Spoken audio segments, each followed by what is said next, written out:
بسم اللہ الرحمن الرحیم۔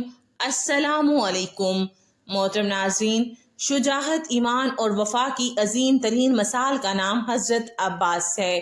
ایسی ہستی جو جلال و قوت، کمال و فضل اور عزم و استقلال میں اپنی مثال نہیں رکھتی۔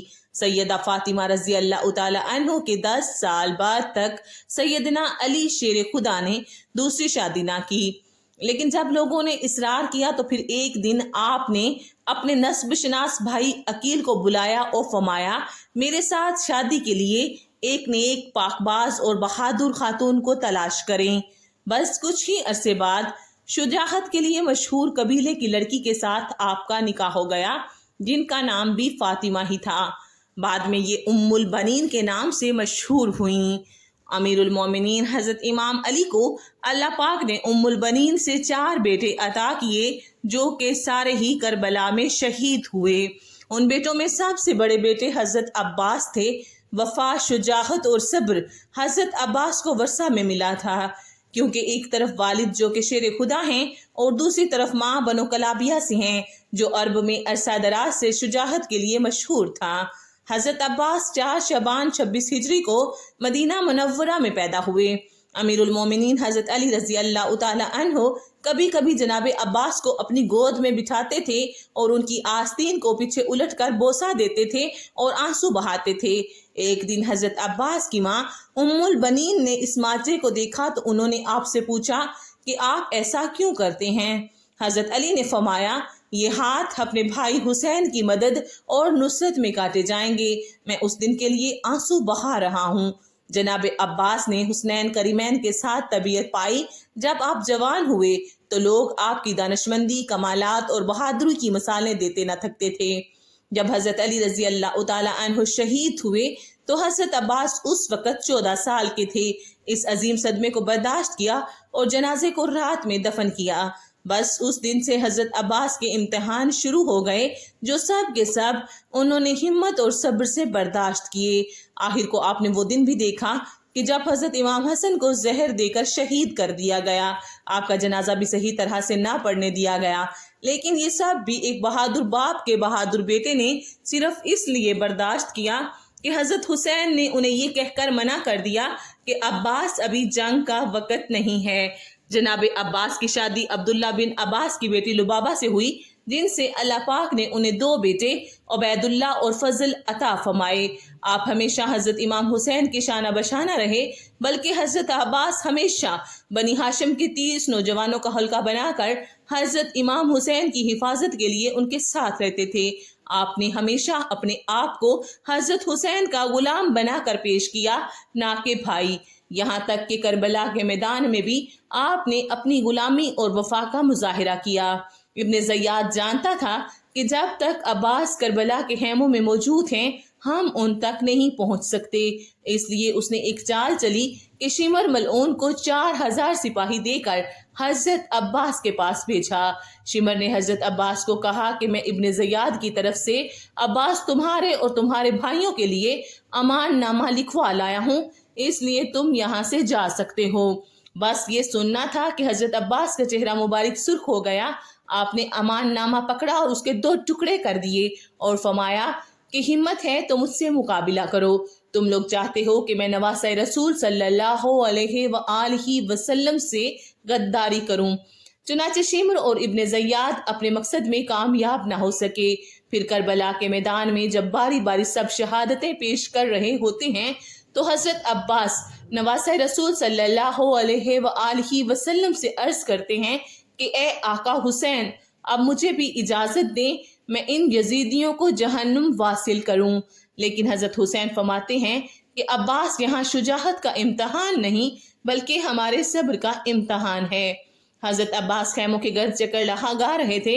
حضرت بی بی سکینہ ہاتھوں میں مشکیزہ لیے جناب عباس کے پاس آئیں اور کہنے لگی، چچا عباس، میرے عسکر نے 3 دن سے پانی نہیں پیا۔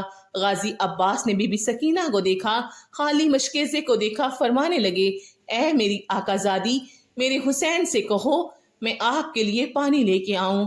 بس سکینہ حضرت عباس کو لے کے امام حسین کے پاس آتی ہیں اور فرماتی ہیں، اے بابا، چچا کو اجازت دو نہر سے پانی بھر کر لے آئیں۔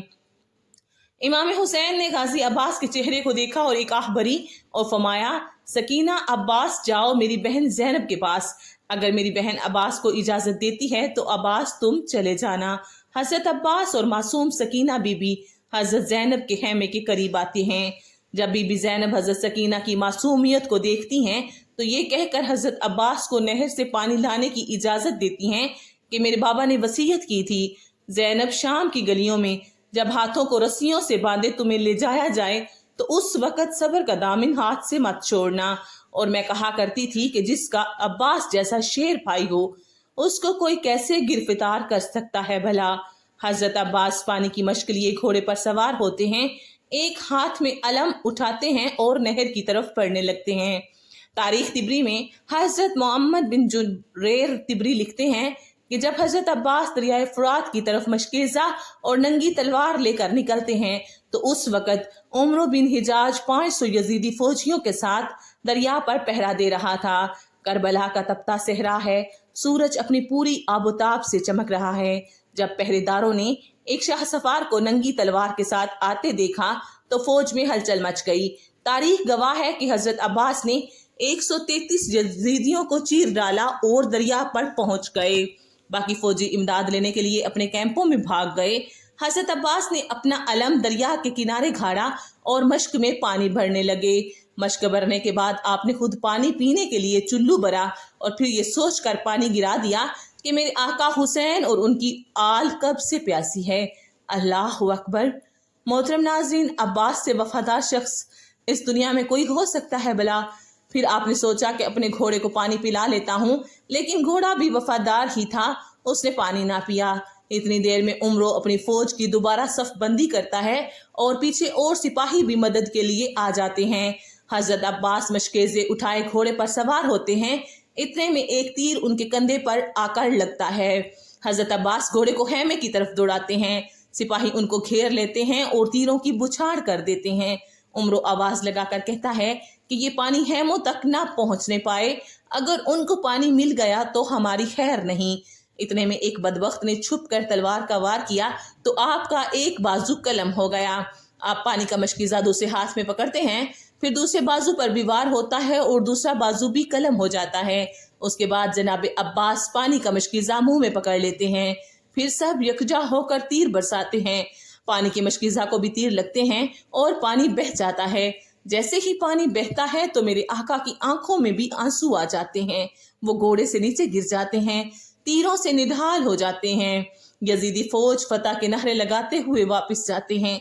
जब इमाम हुसैन हज़रत अब्बास को गिरता देखते हैं तो उनकी तरफ बढ़ते हैं और आकर हज़रत अब्बास का सर मुबारक अपनी गोद में ले लेते हैं। हज़रत अब्बास पहली दफ़ा हज़रत इमाम हुसैन को अपना भाई कहकर पुकारते हैं और माफ़ी मांगते हैं कि मैं मासूम सकीना के लिए पानी ना ला सका। आपकी रूह मुबारक दारुल फना से दारुल बका की तरफ कूच कर जाती है। अब सारी शहादतें होने के बाद जब सारे सर गर्दनों से उतार दिए जाते हैं और उनको नेज़ों पर चढ़ा दिया जाता है तो साहिबे वफा हज़रत अब्बास का सर नेज़े पर नहीं रुकता और बार बार गिर जाता है। यजीदी फौज परेशान होकर हज़रत ज़ैनुल आबिदीन से पूछते हैं कि ऐसा क्यों है, जिस पर आप एक तारीखी जुमला फरमाते हैं, मेरे चचा ने सारी जिंदगी हज़रत हुसैन की बराबरी नहीं की तो अब मरने के बाद उनका सर भी हुसैन के सर के बराबर नहीं रुक सकता।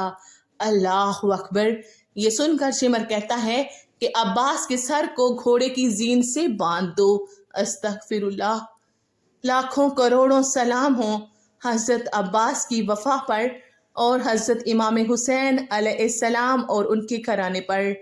आखिर में अल्लाह रब्बुल इज़्ज़त से यही दुआ है कि अल्लाह पाक हम सब को भी अल्लाह के दीन, उसके प्यारे नबी हज़रत मोहम्मद सल्लल्लाहु अलैहि वसल्लम और उनकी आले पाक से वफ़ा करने की तौफीक अता फरमाए। आमीन। और हम सब के गुनाहों को अल्लाह पाक माफ़ फरमा दे और हमें समंदर वफ़ा हज़रत अब्बास से चंद कतरे वफ़ा, सब्र और बुर्दबारी के अता फरमा दे। ए अल्लाह, हमें लोगों के लिए आसानियाँ पैदा करने वाला बना दे। आमीन। आखिर में प्लीज़ सब आमीन कहना ना भूलिएगा। अल्लाह हाफिज़।